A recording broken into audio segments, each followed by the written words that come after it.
पूरा भारतवर्ष चकित होगा जब इस मामले की सच्चाई सामने आएगी। तो पूरे भारतवर्ष में इससे बड़ा खुलासा नहीं होगा। सैकड़ों लड़कियां इस नेटवर्क से बाहर आएंगी। सच है कि समर सिंह ने धमकी दी थी, लेकिन ये सच नहीं है कि आकांक्षा ने आत्महत्या की है। ये मैं बड़े दावे के साथ कर रहा हूँ। मेरे पास ऐसे एविडेंस आ गए हैं। मैं कह रहा हूँ कि समर सिंह धमकी देता था, संजय सिंह धमकी देता था। एडिशनल सीपी साहब ने कहा कि विवेचना प्रचलित है। उन्होंने कहा कि साक्ष्य जुटाए जा रहे हैं। जब विवेचना आपकी हो गई तो साक्ष्य किस बात का आप जुटा रहे हैं? वो सारी चीज़ें न्यायालय में आएंगी। हम लोगों ने सीबीआई जांच की मांग की है। स्थानीय थाना पुलिस पर हमारा विश्वास नहीं है। निश्चित तौर पर स्थानीय थाना पुलिस की भूमिका संदिग्ध है इस मामले में। हम मौजूद हैं उत्तर प्रदेश के वाराणसी में। आकांक्षा दुबे के प्रकरण से सारे लोग परिचित हैं, क्योंकि एक खबर ही ऐसी थी, एक घटना ही ऐसी थी कि पूरा देश कहीं ना कहीं इस घटना से परिचित हो गया। और इस मामले के खुलासे में सारे लोग इंतजार कर रहे हैं कि इस मामले में बड़ा कोई खुलासा हो। हालांकि जिनके ऊपर एफआईआर हुआ था समर सिंह और संजय सिंह के ऊपर, समर सिंह को गाज़ियाबाद से वाराणसी पुलिस गिरफ्तार करती है और ले आती है वाराणसी। अब तमाम खुलासे के इंतज़ार में है लोग बैठे हुए हैं। और आकांक्षा दुबे केस को जो देख रहे हैं एडवोकेट सर, वो हमारे साथ मौजूद हैं, शशांक शेखर त्रिपाठी जी। अब मैं इनसे थोड़ी सी जानकारी लेने की कोशिश करूँगा, क्योंकि समर सिंह पकड़ा जा चुका है। कल उसकी कोर्ट में पेशी भी थी। आखिर इस मामले में क्या अभी तक हुआ है, क्या कुछ कार्रवाई हुई है या क्या कुछ खुलासा हुआ है, इस विषय पर मैं थोड़ी सी इनसे बातचीत करूंगा। सबसे पहले तो सर स्वागत है। धन्यवाद आपको। मैं जानना चाहूँगा कि क्योंकि समर सिंह को पकड़ा जा चुका है कल यानी परसों की डेट में गाज़ियाबाद से, और फिर यहाँ पर ले आया गया वाराणसी, क्या कुछ हुआ अभी इस मामले में? कुछ खुलासा हुआ या कुछ? देखिए, समर सिंह को पुलिस ने गिरफ्तार किया है और कल रिमांड के लिए कोर्ट में पेश किया गया था समर सिंह को। और 14 दिन की जुडिशियल कस्टडी में समर सिंह को भेजा गया है। उनके अधिवक्ताओं ने बेल एप्लीकेशन मूव किया था। हम लोगों ने उसका अपोज किया और कहा कि कंसर्न कोर्ट में हमारा 2 प्रार्थना पत्र पेंडिंग है, और इस प्रार्थना पत्र के पेंडिंग रहते आप अगर इस बेल एप्लीकेशन को डिस्पोज करेंगी तो न्याय की मंशा के विपरीत कार्य होगा। तो माननीय न्यायालय ने उसको समझते हुए ये कहा कि जो कंसर्न कोर्ट है वहीं पर इस बेल का डिस्पोजल होगा। और पुलिस ने भी कस्टडी रिमांड के लिए दिया था। उनके भी एप्लीकेशन को माननीय न्यायालय ने कहा कि वही कंसर्न कोर्ट ही सुनवाई करेगी। कौन से ऐसे एविडेंस है जिनके आधार पर ये कहा जा सकता है कि अभी तक के मामले में समर सिंह दोषी है? देखिए, समर सिंह के प्रकरण में जो आकांक्षा दुबे की मां सबसे पहले थाने पर गई, तो थाने पर उन्होंने जो प्रार्थना पत्र दिया वह प्रार्थना पत्र था कि मेरी लड़की को समर सिंह और संजय सिंह परेशान करते थे। समर सिंह उसको मारता था, पीटता था, ब्लैकमेल करता था और उससे मेरी लड़की परेशान थी। मेरे लड़की की हत्या कर दी गई है और उस हत्या और इसकी विवेचना होनी चाहिए। परंतु थाना पुलिस ने प्रथम दिन ही यह मुकदमा 306 मतलब आत्महत्या के दुष्प्रेरण में लिख लिया, जबकि आकांक्षा दुबे की मां का कहना था कि मेरी बेटी की हत्या हुई है। पुलिस उसी दिशा में चलती रही और आकांक्षा की मां लगातार कहती रही कि मेरी बेटी की हत्या हुई है, लेकिन पुलिस उनकी बात सुनने को तैयार नहीं थी। इसके बाद 2-3 दिन बाद उनके पोस्टमार्टम रिपोर्ट्स आ जाते हैं। उनकी मां आती है बनारस के थाने पर, एसएसपी के यहाँ, न्यायालय, घूमती है, रोती है, चिल्लाती है कि साहब हमारी बेटी की हत्या हो गई, हमारा मुकदमा दर्ज करिए। परंतु हत्या का मुकदमा न दर्ज करके पुलिस ने, चूँकि आत्महत्या का मुकदमा दर्ज कर लिया था, पुलिस उसी विवेचना पर आगे बढ़ती है। फिर मैं एज ए एडवोकेट, मुझे अपॉइंट करती हैं उनकी माताजी, और मैं उनके पोस्टमार्टम रिपोर्ट को जब देखता हूं और उसका एक्सपर्ट से उसकी राय लेता हूं, तो मैं बनारस के पुलिस के विवेचना पर मुझे दुख होता है कि किस तरह से इतने गंभीर विषय की विवेचना पुलिस के द्वारा कितनी सतही तौर पर की जाती है। सबसे पहले तो पुलिस ने एक स्टोरी डेवलप की कि आकांक्षा दुबे एक ब्रेकअप पार्टी में गई थी, वो ब्रेकअप पार्टी उनको दी गई थी और उस ब्रेकअप पार्टी से लौट करके वो बेचारी काफ़ी दुखी थी। उस दुख में उसने आत्महत्या कर ली और वह शराब पिए हुए थी।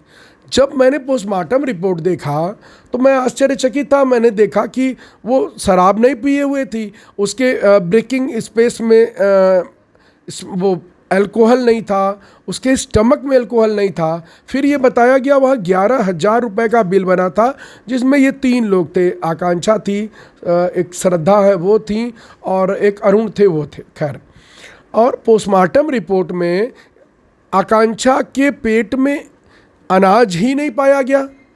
तो ये मुझे लगा कि ये क्या हो रहा है, ऐसा कैसे हो सकता है? 11,000 का खाना 3 लोग मिलकर खाते हैं और वो पोस्टमार्टम रिपोर्ट में स्टमक में नहीं आता है। फिर मैंने देखा कि आकांक्षा के पेट में एक ब्राउन कलर का अनआइडेंटिफाइड एक ऑब्जेक्टिव पाया गया, जिसके बारे में विवेचक पोस्टमार्टम में भी लिखा हुआ था, परंतु पुलिस उस सब्जेक्ट में बिल्कुल मौन थी। पुलिस ने कहा कि उसके गले में निशान है फंदे के पीछे की तरफ। आगे की तरफ जब प्रेशर बनता है, कोई फांसी लगाता है, तो वो सकरमुद्दी वाली गांठ होगी। आप लोग देखे होंगे, जल्लाद जब फांसी देता है तो किसी को ऐसे करता है, वो सकरमुद्दी की गांठ यहाँ प्रेशर क्रिएट करती है, तो चोट यहाँ के निशान या यहाँ पे लाल निशान होता है। चलिए, उसका भी कोई जिक्र नहीं पोस्टमार्टम रिपोर्ट में और पुलिस के बयान में। पुलिस ने कहा कि उसके गर्दन पे चोट थी, जो फांसी के फंदे का निशान था। कपड़े का फंदा बनाया गया था, तो उससे उस तरह के निशान आए कि नहीं आए, ये फॉरेंसिक रिपोर्ट की बात होगी। पुलिस ने कहा उसको और कहीं चोट नहीं था, उसकी कलाई पर चोट था। तो इन सब परिस्थितियों को जब मैंने देखा तो मुझे लगा कि आखिर इतनी महत्वपूर्ण चीज़ों को छुपाया क्यों जा रहा था। आकांक्षा दुबे जिस होटल में गई थी, उस होटल से निकली, संदीप सिंह के साथ वो होटल गई। होटल में जाने का वीडियो होटल मैनेजर दिखा रहा है, निकलने का वीडियो नहीं दिखा रहा है। संदीप अंदर गए, बाहर निकलने का वीडियो नहीं दिखाया जा रहा है। तो इन सारी चीज़ों को देख करके मुझे लगा कि यह एक जो है सोची समझी प्लान्ड वे में मर्डर है। और आकांक्षा की माँ भी यही कह रही थी। तो पुलिस ने जो बयान दिया था, उस बयान के आधार पर और पोस्टमार्टम रिपोर्ट के आधार पर मैंने विवेचक को केस डायरी के साथ तलब करने का प्रार्थना पत्र कोर्ट में दिया। कोर्ट ने केस डायरी के साथ तलब भी कर लिया। उसके बाद बनारस के कमिश्नर साहब का एक प्रेस नोट जारी होता है। उस प्रेस नोट में साफ तौर पर ऐसे बयान दिए गए थे जो मतलब विधि का प्रथम वर्ष का छात्र अगर उस तरह की बात कहीं लिखे और कोई रिपोर्ट प्रस्तुत करे किसी विषय पर, ऐसी उसमें टेक्निकल गलतियां थीं। मैंने उस विषय को भी लगा करके माननीय न्यायालय में एक प्रार्थना पत्र दिया कि साहब पहले कमिश्नर साहब को तलब कर लीजिए। कमिश्नर साहब इस जिले के, इस कमिश्नरेट के सबसे बड़े अधिकारी हैं। वो आएंगे तो बताएंगे कि किन साक्ष्यों के आधार पर 306 साबित हुआ। किसी भी स्त्री के मामले में जब उसकी मृत्यु होती है, मैं मृत्यु की बात कर रहा हूँ, अगर परिवार में भी उसकी मृत्यु होती है, या वह आत्महत्या करती है या हत्या होती है, तो विवेचना के कुछ प्रिस्क्राइब्ड नियम हैं। माननीय उच्चतम न्यायालय ने उसको डिसाइड किया है, कई मामलों में डिसाइड हुआ है, नेशनल वीमेन राइट कमीशन ने उसको डिसाइड किया है। तो उन चीज़ों को लेकर के उन चीज़ों का ध्यान नहीं रखा गया। विसरा रिपोर्ट अभी उसकी आई नहीं, आकांक्षा की, उसके मोबाइल डिटेल्स आ नहीं पाए। जो एक्यूज जो पकड़ा गया है उसके भी मोबाइल डिटेल्स नहीं डिक्लेयर आए। फॉरेंसिक रिपोर्ट आई नहीं, और ये डिक्लेयर कर दिया गया इतने बड़े अधिकारी के द्वारा कि 306 था। तो हम लोगों ने प्रार्थना पत्र दिया। माननीय न्यायालय ने 10 तारीख को उसको सुनवाई के लिए लगाया है। एक मामले में कोर्ट से अन्य आख्या तलब की है। तो निश्चित तौर पर इन चीज़ों पर जब चर्चा होगी और एविडेंस सामने आएंगे तो कुछ नए खुलासे हो सकते हैं, और जिससे कई बड़े लोगों का नाम सामने आ सकता है। जी, समर सिंह से अब तक क्या पूछताछ की गई है? अब देखिए, समर सिंह से जो पूछताछ कर रही है पुलिस कर रही है, और हम लोग पुलिस की भूमिका को शुरू से संदिग्ध कह के चल रहे हैं। तो पुलिस जो पूछताछ कर रही है, उस पूछताछ को पुलिस को हमको बताना होगा। हम पुलिस से जानना चाहेंगे। अगर पुलिस बताती है तो, नहीं बताती है तो बताती है तो ठीक है, नहीं बताती है तो हम लोग कोर्ट में एप्लीकेशन देंगे कि जो एक्यूज्ड हमारा पकड़ा गया है उस एक्यूज से पूछताछ में क्या मिला है जी बिल्कुल, मीडिया पे चल रहा है कि समर सिंह से जब पूछताछ की जा रही है तो समर सिंह ये बता रहा है कि आकांक्षा दुबे को उसने फ्लैट दिलवाया, उसने कार दिलवाई, उसने फ़ोन दिलवाए।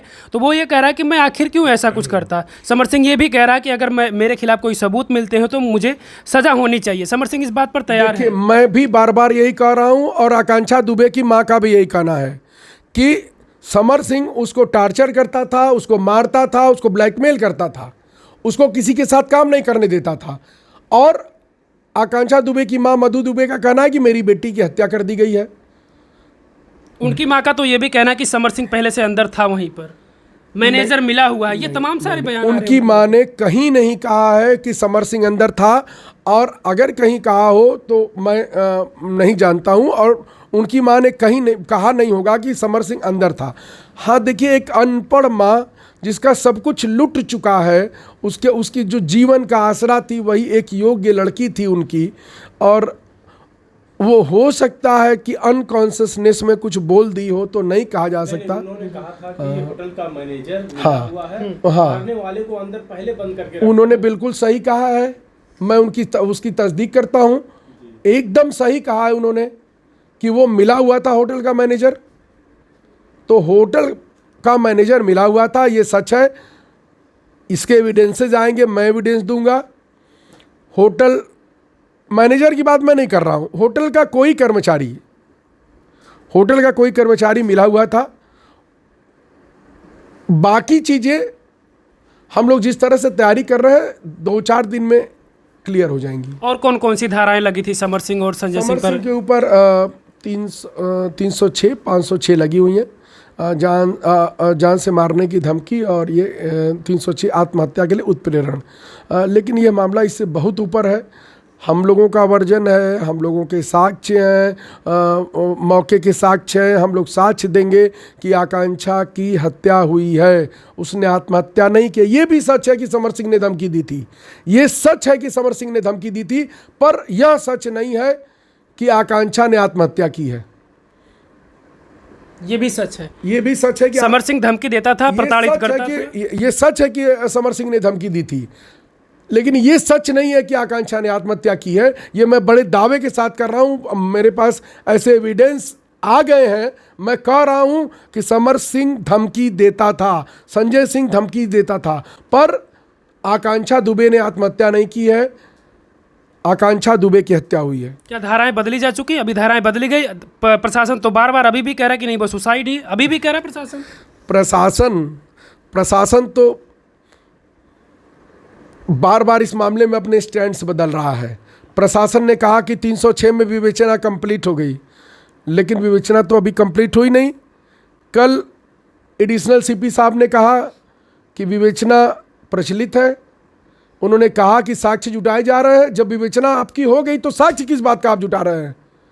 वो सारी चीज़ें न्यायालय में आएंगी। हम लोगों ने सीबीआई जांच की मांग की है। स्थानीय थाना पुलिस पर हमारा विश्वास नहीं है। निश्चित तौर पर स्थानीय थाना पुलिस की भूमिका संदिग्ध है इस मामले में, मैं दावे के साथ कह सकता हूँ। अभी तक ऐसा क्यों लग रहा है आपको? वायरल नहीं हुई है जी, जाने का है। सीसीटीवी फोटो जो था, आने का वीडियो नहीं दिख रहा है, आने का वीडियो नहीं दिख रहा है, निश्चित तौर पर नहीं दिख रहा है। उसके बाहर निकलने का, संदीप सिंह के बाहर निकलने का एक साक्ष्य दिखाया जा रहा है कि जब संदीप सिंह चला गया 17 मिनट बाद, तो उसने अपनी रील बनाई थी इंस्टा पे। कहाँ है सीसीटीवी? जाने का है तो आने का कहाँ है? अब यही तो पुलिस को जवाब देना होगा, पुलिस जवाब देगी। प्रशासन तो वो होटल मैनेजर से मैंने बात की तो उन्होंने कहा कि मैं सारा क्लिप जो था मैंने प्रशासन को सौंप दी है। और जब मैंने कहा कि ये वीडियो वायरल कहाँ से हुआ, आने वाला वीडियो वायरल कहाँ से हुआ, 21 से 26 तक का हम वीडियो मंगवा लेंगे। न्यायालय में हम कल एप्लीकेशन देंगे कि साहब 21 से 26 तक का वीडियो मंगा करके इसको सीज किया जाए। आने का और जाने का आने का पूरा हो जाएगा ना। 21 से 26 के बीच में कौन लोग होटल में आए, और अगर वो मैनिपुलेट होगा तो पुलिस जिम्मेदार होगी। हम एक एप्लीकेशन कल सोमवार को दे रहे हैं कोर्ट में। जो वीडियो वायरल हो रही है वो सिर्फ अंदर जाने का है। वो मैं जानता हूँ, वो सब मैंने देखा है, उस पर हम लोग काम कर रहे हैं। संदीप सिंह पर क्या कहेंगे? क्योंकि संदीप सिंह ही अगर उस समय उनके सबसे करीब रहा आकांक्षा दुबे को, तो वही था, उनको रात में वही छोड़ने आया। अब ये बताया जा रहा है, मीडिया पे चल रहा है, खबरें चल रही है कि प्रशासन उसकी मोबाइल जब्त कर ली है और जो भी उसके डाटा थे सारा डाटा रिकवर कर लिया प्रशासन ने। कुछ आपत्तिजनक फोटो भी मिले। अगर प्रशासन ने ये किया है तो प्रशासन को धन्यवाद, लेकिन प्रशासन अपने मन से ये काम नहीं किया है। प्रशासन को हम लोगों ने मजबूर किया है, विधि के दृष्टिकोण से हम लोगों ने कानूनी तरीके से उनको मजबूर किया है कि वो उसका इन्वेस्टिगेशन करें, क्योंकि पुलिस के कई ऐसे लोग इसमें इन्वॉल्व हैं जिनकी अगर सीबीआई जांच होगी तो वो सारे लोगों के चेहरे सामने आएंगे, क्योंकि यह मामला पुलिस की विवेचना के बाहर है। पुलिस इस मामले में विवेचना नहीं कर पा रही है। मैं फिर मांग करता हूं आपके माध्यम से कि सीबीआई जांच होनी चाहिए।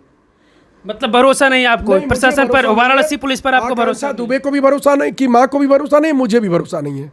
मुझे वाराणसी पुलिस के कृत्यों पर भरोसा नहीं है। मैं सीबीआई जांच की मांग कर रहा हूं। अभी तो उसको 14 दिन के लिए न्यायिक हिरासत में भेजा गया है। वो टॉर्चर रिमांड करता की भी था। बात कर, वो टॉर्चर करता था, सच है। वो मारता था, सच है। वो ब्लैकमेल करता था, सच है। लेकिन आकांक्षा दुबे ने आत्महत्या नहीं की है, यह भी सच है। यह पुलिस अगर नहीं पता लगा पाएगी तो मेरा विश्वास पुलिस पर नहीं है। मैं साक्ष्य दूंगा।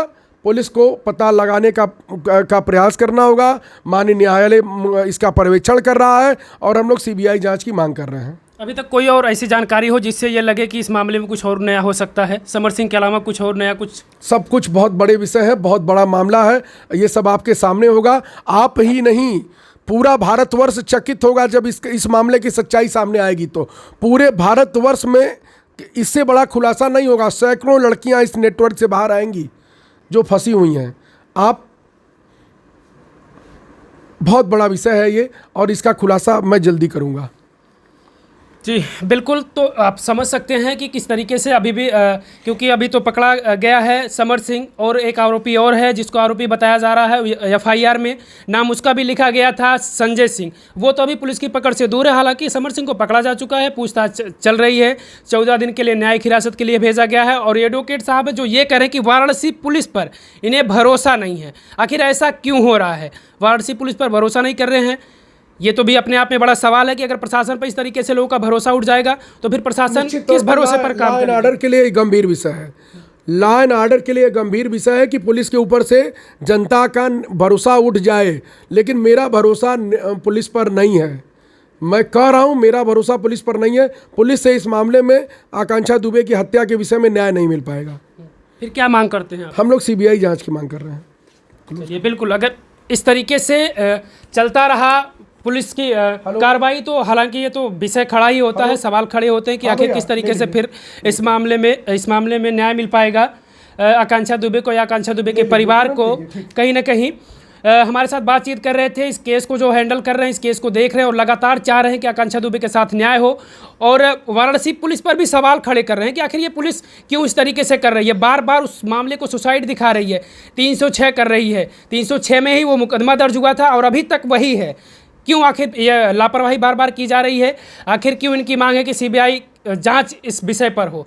हालांकि बातचीत हमसे इनकी हुई। अब आगे जो भी कुछ होगा, क्योंकि समर सिंह पकड़ा जा चुका है, अब जो भी कुछ खुलासा होगा हम आपको आगे अपडेट देते रहेंगे। कैमरे के पीछे सहयोग कर रहे हैं सुनील यादव, मैं मुकेश यादव, देहाती क्रिएटर, वाराणसी।